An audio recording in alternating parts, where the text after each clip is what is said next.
Hello, my name is Vicki Bechet, and I'm here as a representative of the GFWC Spring Station Women's Club.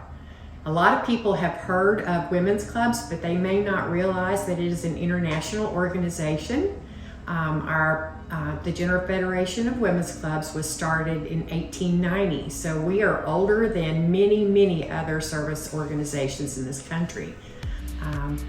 We work on a variety of different areas. We have areas that we work on with community service projects in the arts, the environment, education and libraries, community service projects in civic engagement and outreach, and domestic violence and sexual awareness, and advocates for children. So I got my start because my mother, grandmother, and great-grandmother were members of the GFWC. And when I moved to Spring Hill in 2005, I didn't know a soul.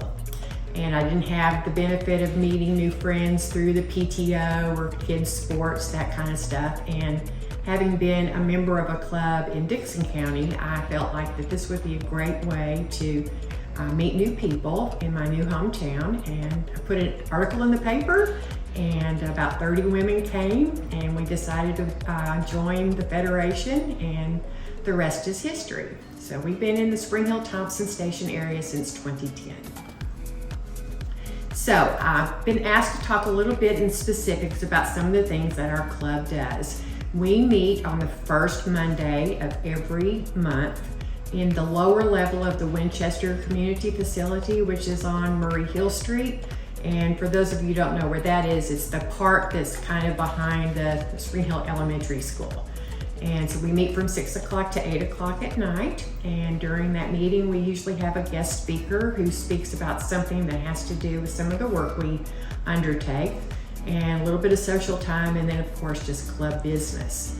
Our dues are $50 a year, and that includes local, state, and national dues. And we ask that the first-time club members pay a $25 initiation fee just to pay for their club pin and a t-shirt and that kind of stuff that we use when we're out in the community doing work.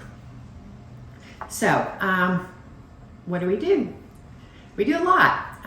Our club has been involved for a long time in things like we give away 1,000 tree seedlings every year for the community. It's usually sometime around Arbor Day. And for those of you who are seeing this before the end of this month, we are actually giving away our 1,000 dogwood seedlings this weekend at our upcoming fundraiser. We do litter pickup. We're part of the City of Spring Hill's program for litter pickup, and we pick up at least once a month, and we do that. In the arts, in the past, we have had a short story and poetry contest for school children. During COVID, we conducted a chalk art contest where all the children could submit their entries remotely. We worked with Spring Hill Arts Center back when they were active and helped with the art walk every year, and we did rock painting, that kind of stuff. In arts, in home life and wellness, as health and wellness. We just collected 9,000 pull tabs for the Vanderbilt Children's Hospital. We talk about things that women need to know about when it's that month, or if it's Breast Health and Awareness Month or Ovarian Cancer Month. We bring that information out to our club members, and also through our public Facebook page, we'll post information there, because we have a lot of people in our two towns that are members of the public page but are not members of our club per se, but we continue to make sure that everybody is aware of some of the things that we do and some of the things we work with. Our signature project, where every club in the entire federation works on domestic and sexual violence and awareness and prevention, and for several years we did the Amethyst Affair Big Gala fundraiser, and through those activities we have probably given away $35,000 to the domestic violence shelters in Columbia and in Franklin. because we split both counties. We have members who live in Williamson County and members who live in Murray County. We do, we put blue pinwheels out during Child Abuse Awareness Month at the mayor's office. We are huge supporters of our library, and we have bought one of the bricks for the future construction of the new library. And supporting libraries and literacy has been a massive influence in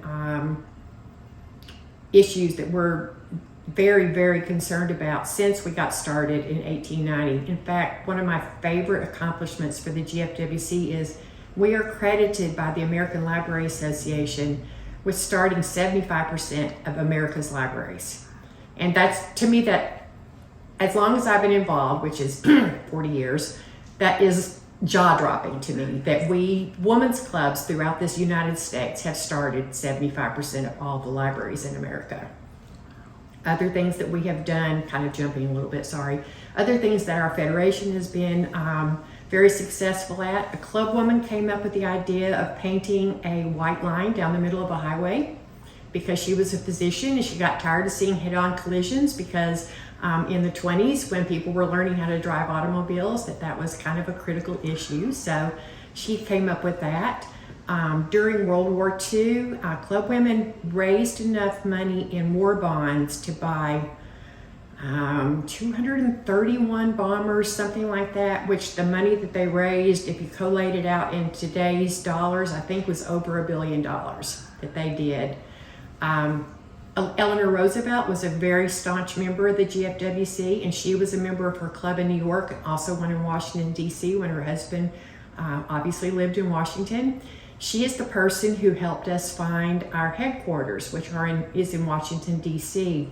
Having a national charter, organizations are required to have an office in our nation's capital. So she knew that this building across from where she and her husband lived was going to be up for sale, told the Federation. They raised the funds and bought this beautiful, I think it's 5 stories, Victorian mansion where we have an apartment for our international president. She lives on site most of the time during her 2-year term. It's full of artifacts and antiques and memorabilia. And since that happened, we've actually bought the 2 buildings on either side. So we have a Women's History and Resource Center that's open to anybody who can come and want to do research about women's organizations, clubs, send in their yearbook and other historical information that is either stored or converted to microfilm, so that's available. And then on the other side of the main part of the mansion, we actually have kind of like a little motel for club officers, for GFWC officers and others to use as kind of a hoteling space when we have meetings at the headquarters. So if you're ever in Washington, D.C., go to 1734 N Street Northwest and you will see a beautiful, beautiful building. And it's available to tour. You just have to call ahead of time, and if they have somebody there, they'll be happy to take you through it. But it's something to be quite proud of. Other things we did, let's think.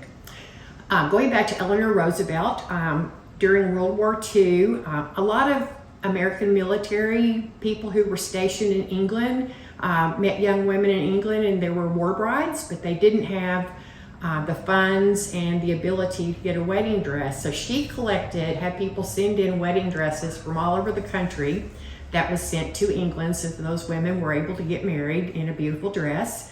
The GFWC was one of 2 women's organizations that was involved from the very beginning in the formation of the United Nations. We also were instrumental in the beginning of CARE, the program that brings food and everything to underprivileged areas. GFWC was one of the primary instigators of our national park system. Club women in each state were challenged to find some land or get some land donated that would start the national parks. In fact, the Everglades National Park in Florida was started by the Federation of Clubs in Florida. And there's many other clubs throughout the country that have done similar things. So we have a huge list of accomplishments. And if you're interested in learning more about the Federation as a global enterprise, Our website is www.gfwc.org, and you can just scroll for hours. It is just mind-boggling the things that we have succeeded in accomplishing since 1890. So let's circle back a little bit back into the local organization. We are a chapter of the GFWC, the General Federation of Women's Clubs. Our official name is GFWC, Spring Station Women's Club. We have a Facebook page that is the same as our club name. We have a website. Information is on both of those places that tells you a little bit more about who we are and what we do. We meet, like I said, on the first Monday of every month from 6 o'clock to 8 o'clock. Membership is open to any woman of any age, all interest. We pride ourselves on living our tagline, which is unity and diversity. So we welcome everybody. Everybody comes in with their own area of interest, and our CSPs, our 7 CSPs, give you that option of working in health or arts or education or any of the other things that I mentioned. So we encourage you to reach out to us, and you are more than welcome just to walk in and say, hi, I want to learn more about our club. So please come join us.